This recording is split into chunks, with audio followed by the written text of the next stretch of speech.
Pois bem, o deputado já está aqui ao meu lado, é o nosso convidado para um bate-papo no programa de hoje. Satisfação recebê-lo. Muito boa tarde, deputado. Seja bem-vindo. Boa tarde, Honorato. Boa tarde a todos os telespectadores do programa Band Cidade. Eu fico muito honrado, lisonjeado em estar aqui, em prestar contas do mandato, conversar com a população. Isso, para mim, é muito importante. Então, obrigado, agradecido. E bora bater esse papo, né, Honorato? Deputado, para a gente é inevitável não falarmos sobre o assunto eleições, evidentemente. O senhor concorreu no primeiro turno ao cargo de governo, né? No segundo turno ficou um pouco ali, né, observando o movimento, e na reta final estendeu um determinado apoio ao candidato reeleito, o coronel Marcos Rocha. Politicamente falando, o senhor tem mandato até fevereiro. Que é quando... Até o final de janeiro. Final de janeiro, perdão, né? E fevereiro já é a posse dos novos eleitos. Léo Moraes, na vida pública, o que será nos próximos momentos? Mas a diplomação, se eu não me engano, é semana que vem, eu acredito, não? Se eu não estou enganado, é 15 de dezembro. Evento. Eu estou por fora, que eu não fui eleito, mas eu ouvi falar. O senhor sabe. Eu ouvi falar que tem alguma coisa semana que vem. Pois bem, o meu compromisso, que é intransferível, inalienável, é cumprir com qualidade o mandato que fui eleito até o final de janeiro. Inclusive, aqui compartilho com toda a população que antes de ontem, na quarta-feira, nós aprovamos um projeto, que eu fui o relator, que tornou hediondo os crimes de pedofilia. Eu queria entrar nessa discussão, sem sombra de dúvidas, mas para a gente entender como fica o candidato agora, que não terá o mandato, mas o senhor permanece na vida pública, o senhor tem um grande legado, hoje o senhor representa dezenas e dezenas de milhares de pessoas. Eu até aproveito para agradecer o carinho, o apoio, a forma como me acolheram e me receberam em todos os lares de Rondônia. Eu sabia que era uma campanha difícil diante de toda a estrutura dos adversários, mas também respeito a vontade das pessoas, a democracia sempre deve prevalecer.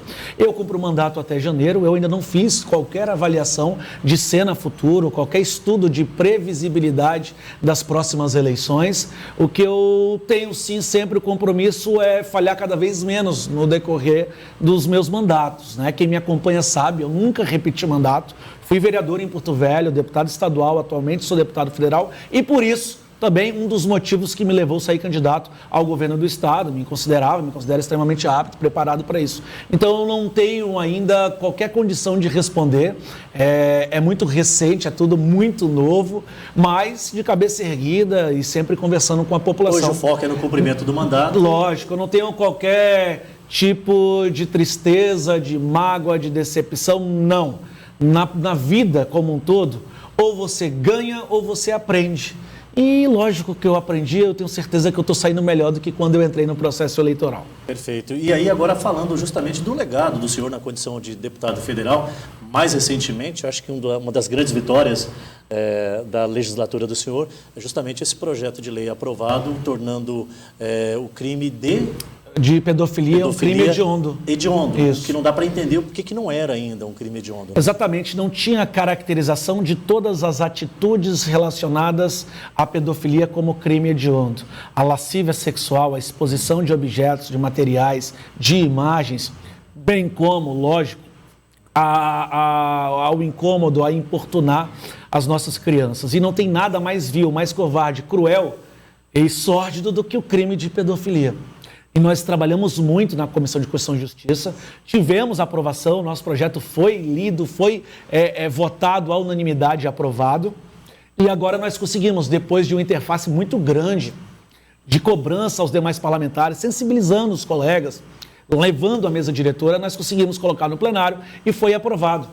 Graças a Deus. Agora, acredito que o Senado vai chancelar essa decisão e logo depois vai a sanção do presidente para que tenha vigência e a gente consiga preservar as nossas crianças e os nossos adolescentes. São casos, Honorato, que a criança sequer consegue externar, ela consegue verbalizar o crime que ocorrera, a violência que foi dada, infelizmente, contra essa criança. Então, eu não tenho dúvidas que é um avanço, não tenho dúvidas que é uma resposta, é uma satisfação à população do nosso estado e do Brasil. Perfeito, muito importante, né, deputado? É um legado que o senhor deixa, sem sombra de dúvidas, divisor de águas no combate a essas agressividades às nossas crianças, isso não dá para ser questionado.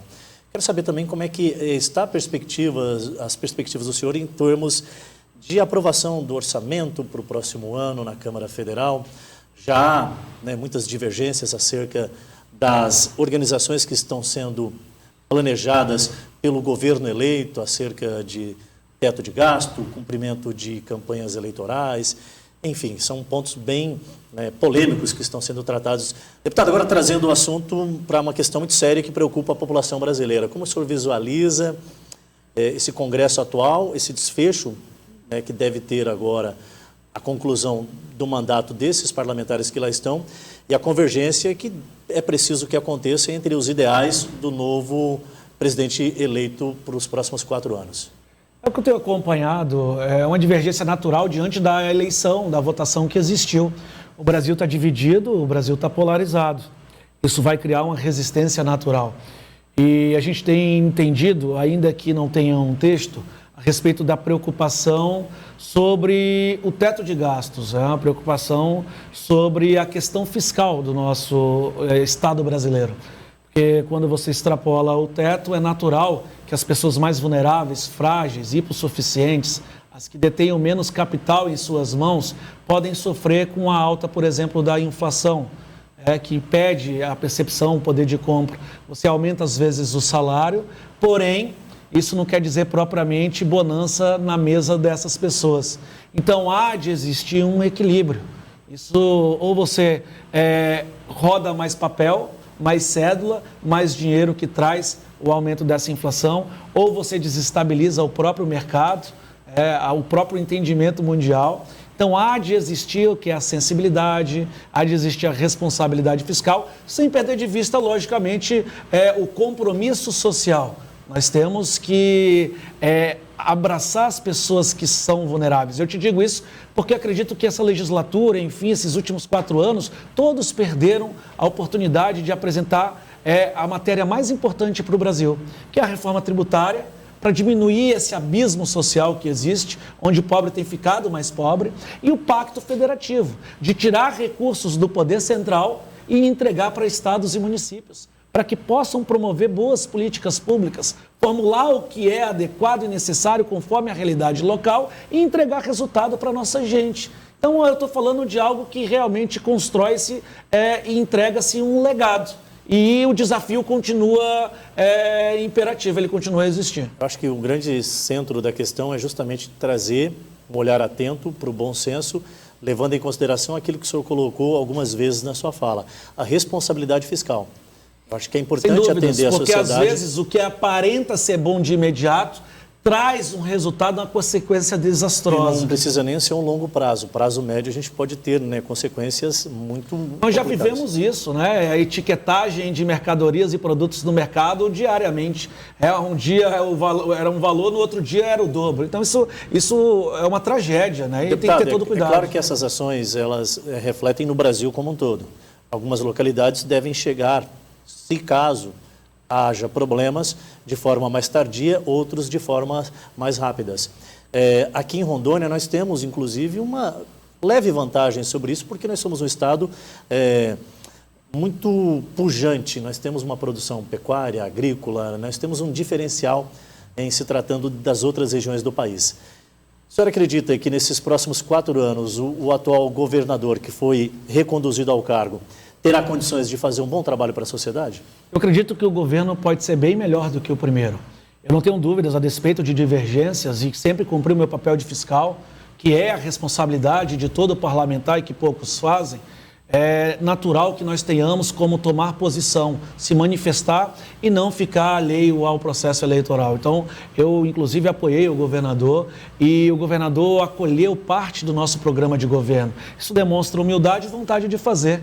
E é lógico que isso sensibiliza a gente. O governador irá criar a Secretaria Estadual da Pessoa com Deficiência, que fazia parte do nosso programa de governo. Ele reforçou a necessidade de construir com rapidez. Essa é a oposição saudável, né, deputado? Porque é natural, você é natural. Propunha determinadas ações e propunha também, né? E Sim, quando há adesão, isso. Agora tendo a complementação da entrega, também Sim. Não tenho dúvida de isso não desmerece o papel que eu fiz e gostaria que todos os parlamentares fizessem.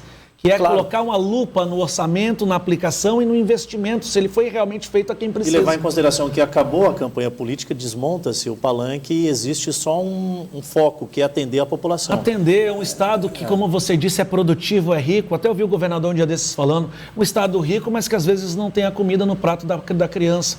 É sobre isso, é para isso que existe. Esse é o propósito da vida pública. Eu acredito muito que o governador tem todas Léo as Moraes condições. continua crítico, mas de certa Certamente. forma cobrando e acreditando que o teu ideal, o teu planejamento possa também, de alguma forma, contemplar a sociedade, mesmo que por parte de um outro governo.